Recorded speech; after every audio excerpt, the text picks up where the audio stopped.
এ বিষয়ে আরো খবর জানাতে মিরপুর থেকে আমাদের সাথে যুক্ত হচ্ছেন সহকর্মী আরিফুল ইসলাম। আরিফ, সেই সকাল 11টা 11:30 থেকে মিটিং চলছে, এখনো কি চলছে নাকি? আরেকটা বিষয় হচ্ছে, এটা কি শুধু ডিপিএল কে কেন্দ্র করেই নাকি এর বাইরেও কোনো কারণ রয়েছে আপনার জানা মতে?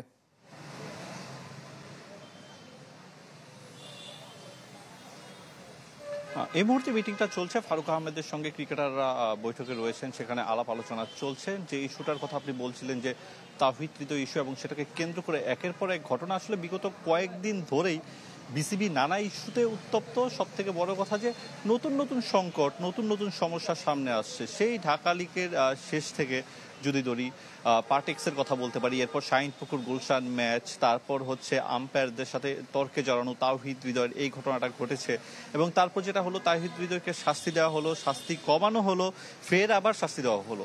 তো এই ধরনের ঘটনাগুলো ঘটছে, এবং এখানে গণমাধ্যম কর্মীরাও কিন্তু অপেক্ষা করছে দীর্ঘক্ষণ যে কখন শুরু হবে সেই মিটিং। দুপুর 12টায় শুরু হওয়ার কথা ছিল, 12:30টায় এসে জানালো যে না, সেটা হচ্ছে নামাজের পর। তো এই রকমের পর তালবাহানা তো চলছে ক্রিকেট বোর্ডে।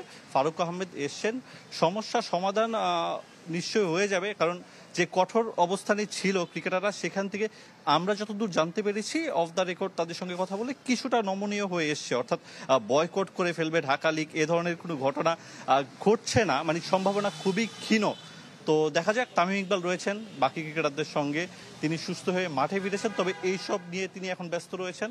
তো দেখা যাক আসলে সবশেষ পরিস্থিতি কি হয়, আমরা সেসব আপডেটগুলো নিশ্চয়ই দিব।